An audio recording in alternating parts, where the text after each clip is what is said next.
Nós vamos começar o Ver Mais de hoje falando de um caso triste e preocupante e que está gerando muita repercussão nos últimos dias, que é a agressão a professores.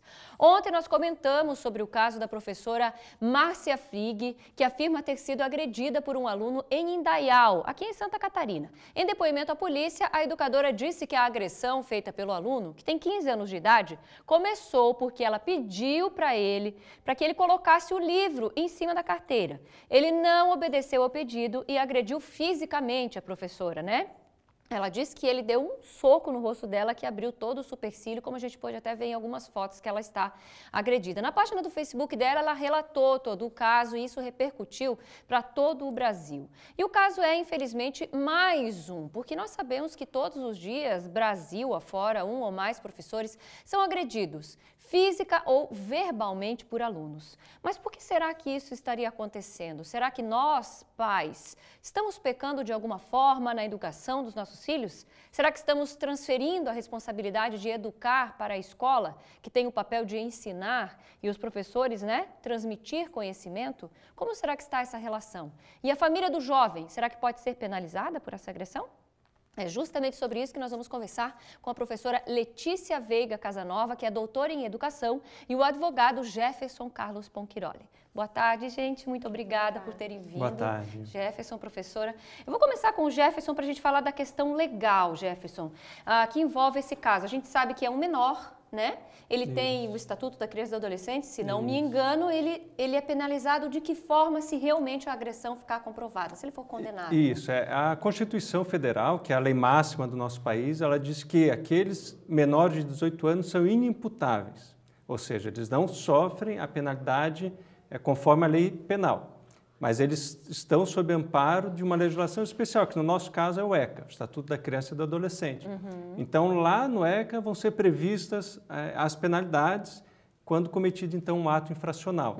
Mas que não é uma penalidade, por exemplo, como a de um adulto, é diferente. Sim, né? é diferente. São poucos os casos que prevêem reclusão. Sim, que o objetivo da correção ou da correspondente pena dentro do ato infracional é uma medida socioeducativa.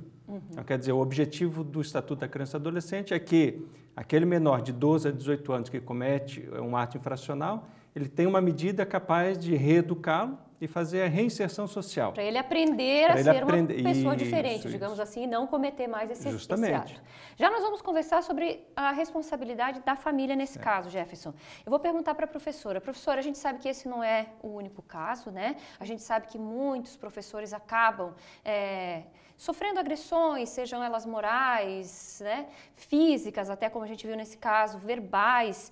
Mudou muito do passado para cá, porque na época que eu ia para a escola não era muito assim, né? O que estaria acontecendo, professora? É o que tu colocas, é uma mudança num contexto social, tanto dessa família, como tu diz antigamente, a gente sabia que chegava em casa, a mãe estava esperando, né? Nós tínhamos o horário de fazer a tarefa, os papéis dentro da família estavam muito bem definidos, nós sabíamos o que o pai fazia em casa, o que uma mãe fazia em casa. Hoje nós não temos mais isso.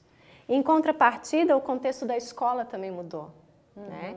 Nós temos hoje a educação infantil, crianças de 0, de 4 meses, que passam 10, 12 horas dentro de uma instituição educativa. Sim, exatamente. E então agora, não é mais só ensinar, exatamente. Ou seja, a parte da educação Então agora, enquanto professora, eu vou dizer que o meu papel não é educar. Sim, exatamente, porque já é, né? Exatamente. Então é o que a gente começa a definir, o que a gente pesquisa e questiona na educação é exatamente isso.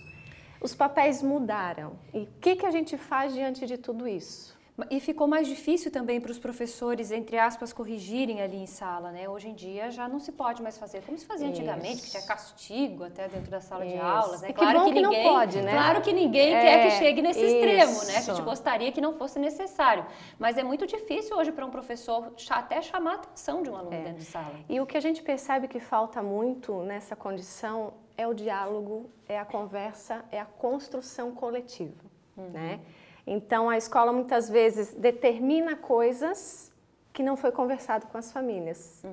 As famílias pensam coisas da escola e não tem um momento de conversa e de construção coletiva dessas regras, do que fazer, porque a escola também é um espaço de socialização e de aprendizado para as famílias. Sim. E nós estamos perdendo isso. Sim. No momento em que a gente começa a julgar que a culpa é da família ou a culpa é da escola, nós perdemos essa capacidade de buscar outros caminhos. Claro. De construção. Deixar de lado quem é a culpa e passar a construir Exatamente. Um futuro talvez diferente. Isso. Jefferson, com relação à penalização, por exemplo, a gente já falou aqui do estatuto que rege, ou seja, a penalização que poderia ou que poderá acontecer para esse adolescente. Com relação à família também pode ser incluída nesse processo, ou a escola, eu não sei, de alguma forma ampliar essa responsabilidade? O ECA diz que os pais são responsáveis pelos atos dos menores, né? E o Código Civil também vai determinar que a responsabilidade na reparação dos danos é dos pais. Então, quando vamos ver lá as medidas que o juiz da infância e juventude pode aplicar pelo ato infracional, vai ter a reparação de danos. Entendi. Que vai encontrar, então, correspondente dentro do Código Civil. Então, os pais poderão ser condenados à reparação de danos. Entendi. Sejam danos materiais, sejam danos morais. E isso daí, no caso, só para a gente entender, a professora, se fosse mover um processo, ou se ela for mover, ela teria que incluir isso junto. Sim, incluir os pais. Não é automático. Uma coisa é o estatuto do adolescente, a parte de penalização dele, e a outra é de envolver. Porque a gente sabe, se, por exemplo, um menor de idade, se ele é flagrado dirigindo, os pais serão responsáveis. Serão responsabilizados. Nesse caso, isso. a mesma coisa. A mesma coisa. Professora, isso, de certa forma, não acaba, isso, pelo que eu percebo, não acaba inibindo muitos pais, né? Porque a gente vê que às vezes vai uma reclamação para casa ou vai na agenda e às vezes os pais, ao invés de tentar verificar o que está acontecendo, não, eles às vezes ficam zangados com a professora, né? Isso. E são os novos tempos, né? Os pais, é uma condição de educação que não se sabe mais como educar, né? Os pais passam a maior parte do tempo longe dos seus filhos, em estruturas de trabalhar, né? E quando estão com os filhos, querem fazer coisas para os filhos, né? Sim. E aí se perde muitas vezes o respeito, essa condição dos valores, né? Porque os filhos têm o que eles querem na hora que estão com os pais. Claro. Então, é uma postura dentro dessa sociedade que vai levando a determinados valores. Vamos ver, tem participação do nosso público de casa? Vamos ver o que dizem aqui no nosso WhatsApp. Já dá para colocar ali, pessoal? Olha ali, eu acho, já tá, ó. Eu acho que a educação vem de casa. No meu tempo de aula, a gente respeitava os professores. Essa é a opinião da Eva. A Terezinha diz o seguinte: acho que a educação vem de casa, pois na escola o dever da professora é ensinar a ler e a escrever. Falta diálogo entre pai e mãe para o filho chegar nesse ponto. Jefferson, acho que é aquela coisa que a gente sempre comenta, né? Tem a lei que é a lei mesmo e a lei moral que não está prevista, né? Digamos assim. Os compromissos morais, esses não estão previstos em lei, ou seja, ou pelo menos nessa lei dos homens, né? Isso fica complicado de trabalhar, né? Porque o Estatuto da Criança e Adolescente é um belo ordenamento jurídico que vai tutelar ali os direitos e deveres das crianças. Só que, evidentemente, que os pais têm que ter esse compromisso moral com os filhos. Sim, até porque quando se constitui uma família, né, é uma grande responsabilidade, não só da parte educacional, ou seja, mas também da orientação social e moral dessas crianças, né, professora? E como qualquer relação, né? Relação pai, filho, mãe, filhos, filho, professor, pai e mãe e professor. E isso podia ser em qualquer âmbito da sociedade. Nós não queríamos ver um médico sendo agredido, um policial sendo agredido, um professor sendo agredido. A agressão nos faz pensar em algumas coisas. Jefferson, só para a gente fechar, uma coisa que me preocupa muito, olhando as postagens e tudo mais, e é relacionado, não é relacionado especificamente só a esse tema, mas acho que a gente tem que sempre frisar.